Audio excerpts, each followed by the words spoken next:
They say monsters hide in plain sight, but no one ever expects them in their own living room. Now, 2 days past her 20th birthday, Alyssa Bustamante is still recognizable as the teenager arrested in the fall of 2009 for the murder of 9-year-old neighbor Elizabeth Olten. For the residents of St. Martin's, Missouri, a quiet afternoon would soon become the start of a nightmare. 9-year-old Elizabeth Olten vanished without a trace, leaving behind only questions, fear, and a town desperate for answers. What began as a routine disappearance would unravel into a story so chilling, it would haunt everyone who heard it. This is the story of Elizabeth Olten. Was her throat cut? Yeah. Oh.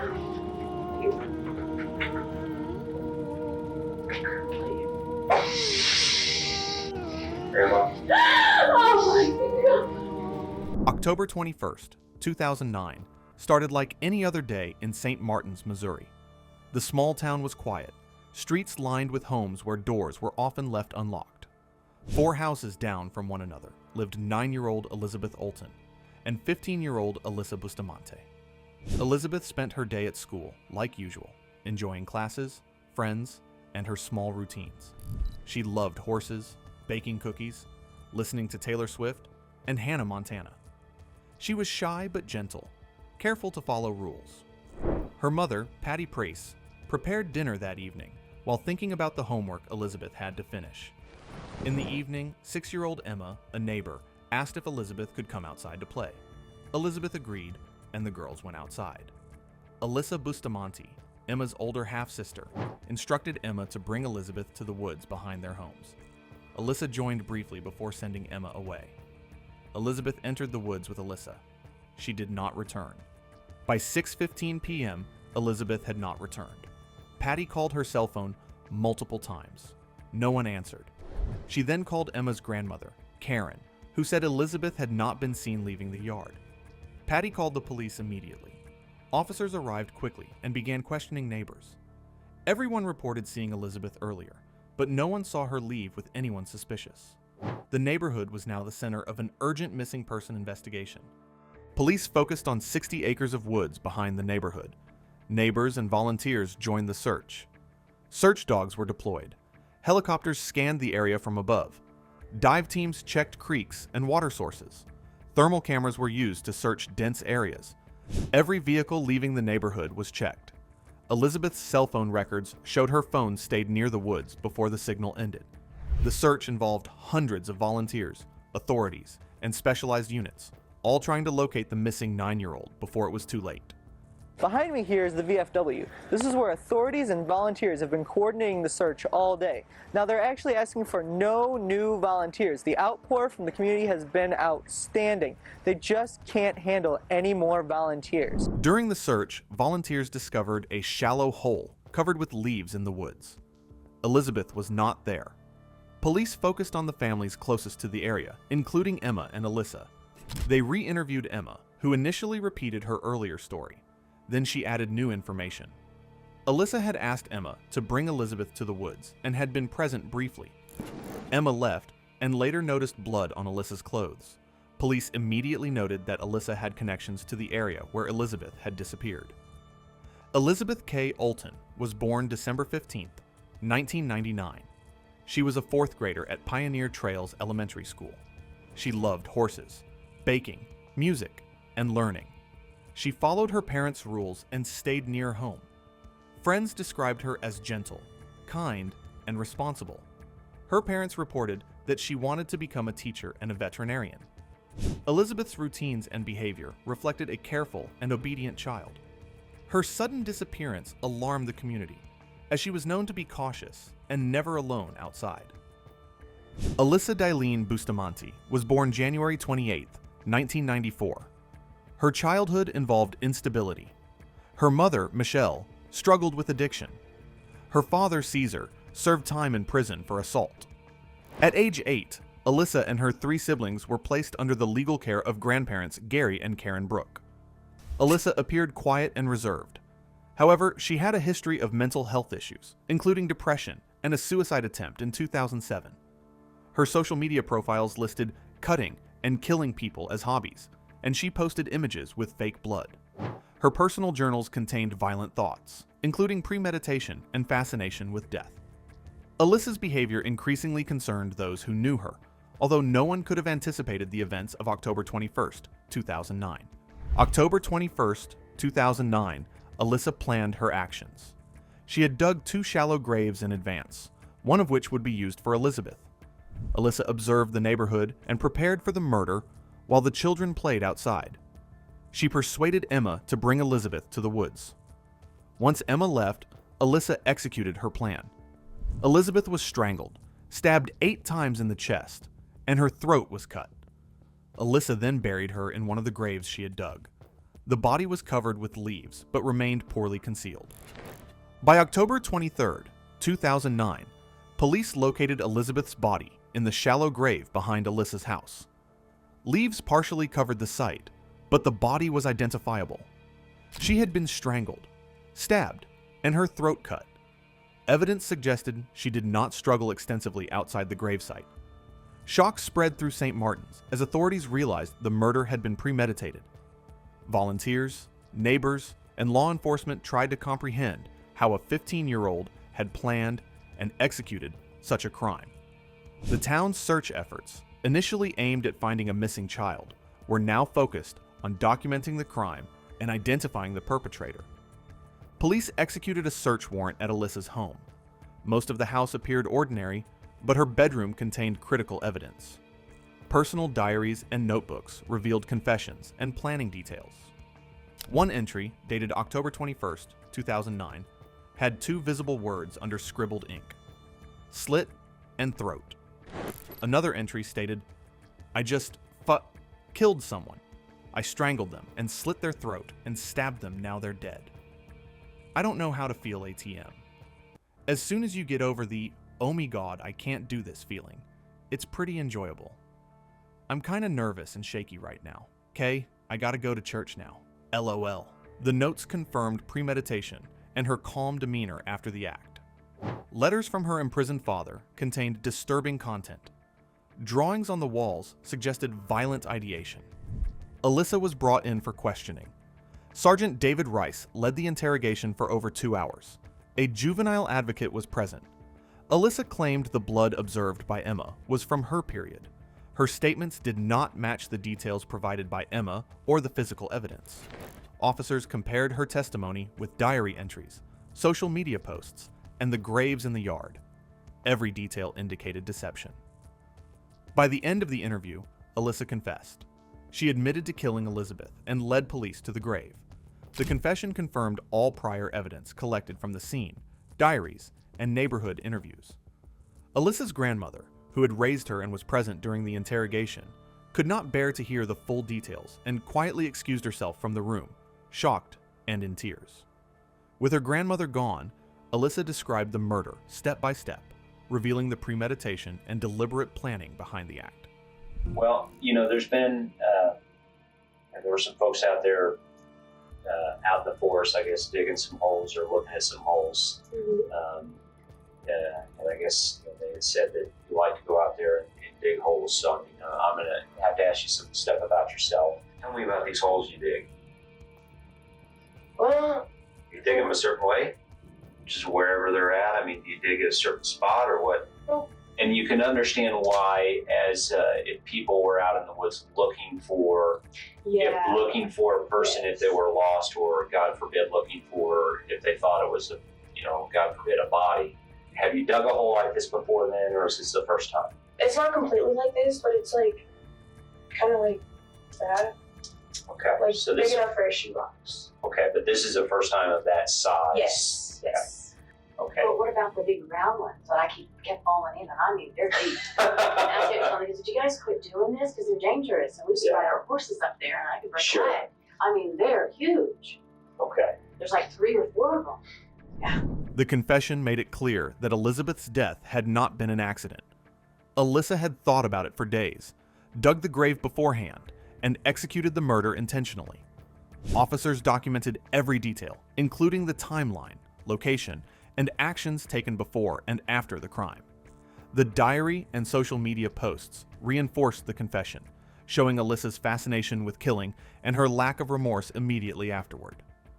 Let's start at the beginning. Is this something that was planned out, or was this just an accident?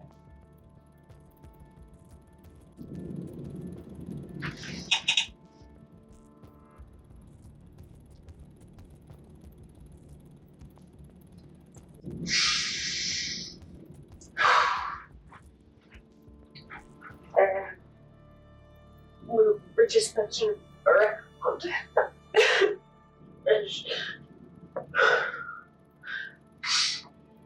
Juvenile. She died. I didn't know what to do. So I burned her body. Who helped you? Nobody. Where at in the forest? I creek bed. At the creek bed? Yes. Now, I understand you said she fell, and that's why she died. However, they will know from the autopsy if she was shot, if she was hit in the head, if her throat was cut. How did she die? 9-year-old girls don't just die. Was her throat cut? Yeah. Oh.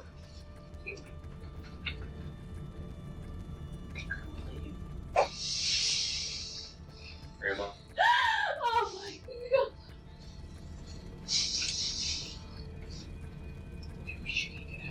I'm not going to ask any questions right now until we get.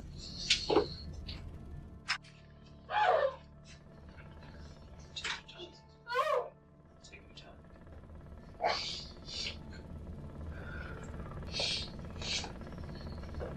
After her grandmother left the room, Alyssa spoke openly.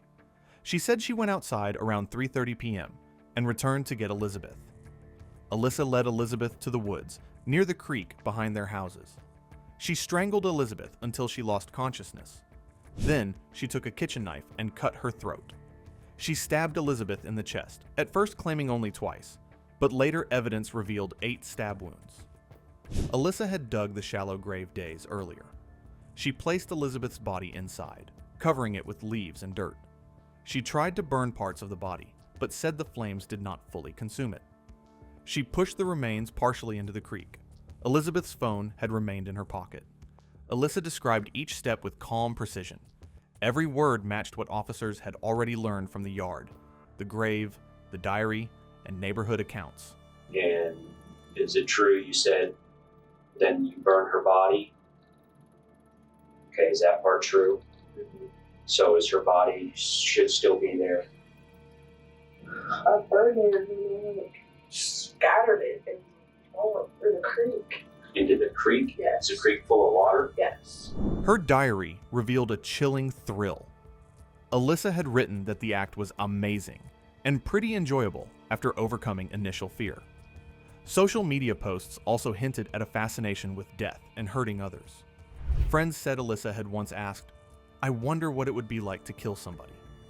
Everything pointed to planning and deliberate intent.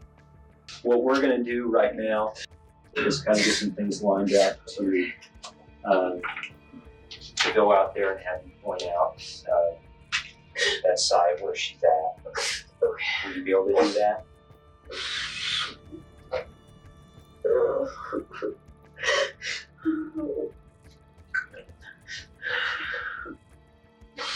Despite confessing to police and leading authorities to Elizabeth's body, Alyssa pleaded not guilty.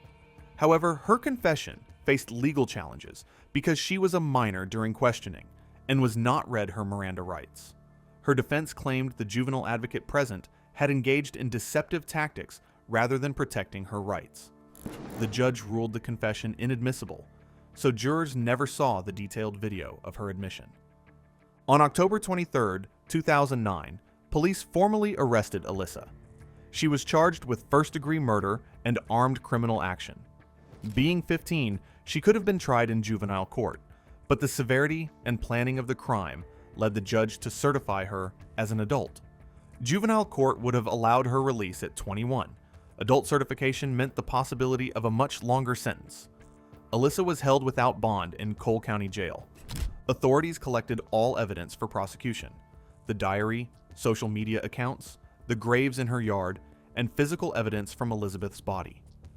Investigators confirmed that Alyssa's statements aligned perfectly with all collected facts. The combination of confession and physical proof left no doubt about her guilt. Alyssa first appeared in court on November 17, 2009. She was formally indicted for first-degree murder and armed criminal action. The judge entered a not guilty plea on her behalf. Alyssa sat silently in court, shackled at hands and feet, avoiding eye contact. Lawyers discussed her mental health history. Alyssa had major depressive disorder and borderline personality disorder. She had previously attempted suicide and used antidepressants like Prozac, which some defense attorneys argued increased her risk for violent behavior. Prosecutors emphasized the premeditation, the two graves dug in advance, and the murder's brutality. They also highlighted Alyssa sending her younger sister to lure Elizabeth outside. Missouri State Highway Patrol Sergeant David Rice testified that Alyssa had admitted she wanted to know what it felt like to kill someone.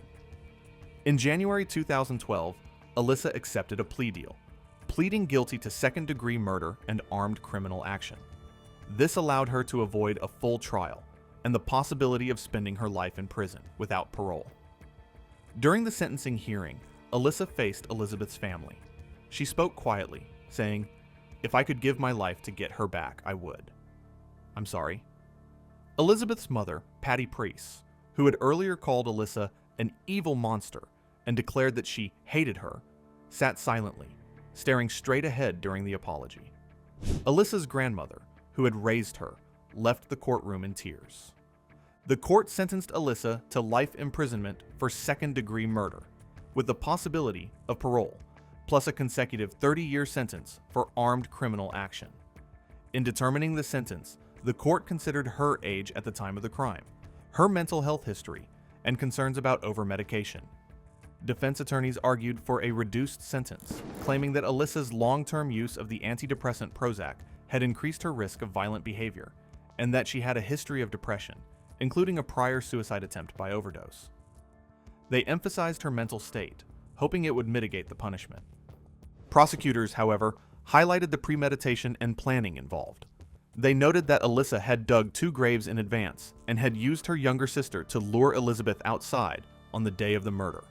Missouri State Highway Patrol Sergeant David Rice testified that Alyssa had admitted she wanted to know what it felt like to kill someone. They also presented diary entries where Alyssa described the act as pretty enjoyable and recounted strangling, stabbing, and slitting Elizabeth's throat.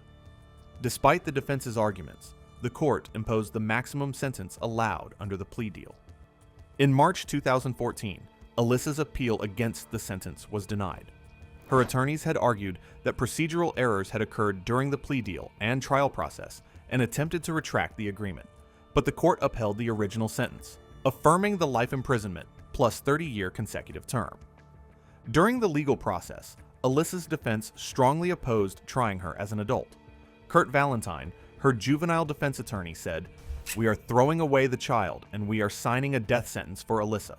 She is not going to survive her time in the Cole County Jail." Cole County Sheriff Greg White later stated that Bustamante would be held at a different, undisclosed location. Despite this, David Cook, Chief Juvenile Officer in Cole County, recommended that Bustamante be tried as an adult due to the severity and premeditation of the crime. Cole County Circuit Judge John Beadham agreed, ruling that the killing was vicious and that the state had no adequate facilities or services to treat Bustamante in the juvenile system. Bill Heberly, with the Missouri Division of Youth Services, testified that the state had no secure fenced facilities for female juveniles. Youths in Missouri's juvenile system were generally housed in group settings and were not typically under 24-hour staff supervision, making it unsuitable for a high-risk case like Alyssa's. Witnesses at Bustamante's adult certification hearing described her as bright, yet depressed, and clever in a sometimes sneaky way. She ranked roughly in the top third of her class at Jefferson City High School and had no prior legal or school trouble. However, Bustamante had attempted suicide at age 13 and had been receiving mental health treatment for depression and self-harm, including cutting herself. David Cook testified that she had misled her family on multiple occasions, including pretending to attend a church event while sneaking off to a concert in St. Louis, about 2 hours away, and had spent nights in the woods without permission.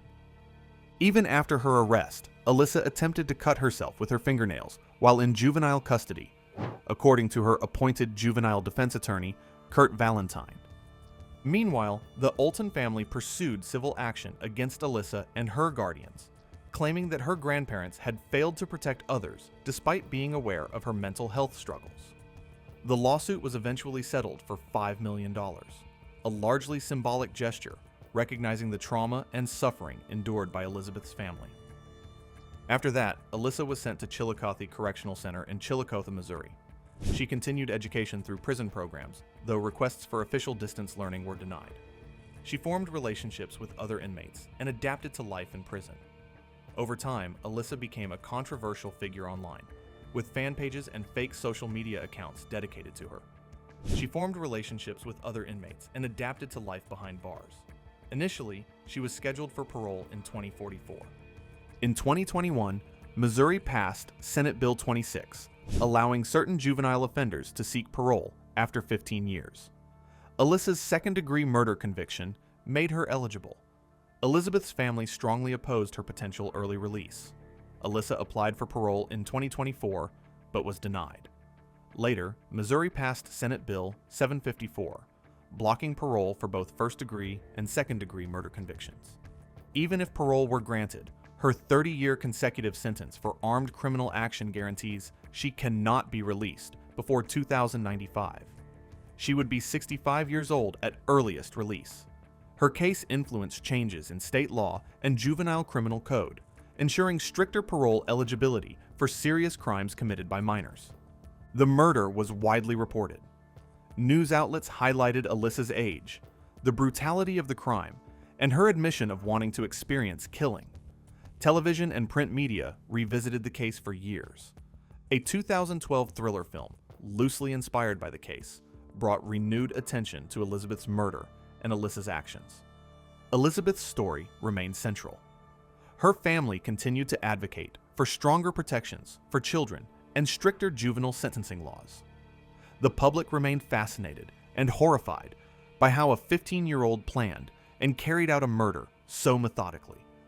St. Martin's, Missouri, reacted with disbelief. A 9-year-old had been murdered by a 15-year-old from the same neighborhood. Doors were locked for the first time in years. Parents questioned the safety of their children. Hundreds of volunteers and law enforcement had participated in searches, now confronted with evidence of the crime rather than a missing child. Residents struggled to comprehend how someone so young could plan, execute, and conceal a murder. The town faced fear, anger, and confusion, but the evidence collected made it clear who had committed the crime. If this story shocked you, share your thoughts in the comments below. Subscribe to stay updated on more true crime stories and detailed investigations.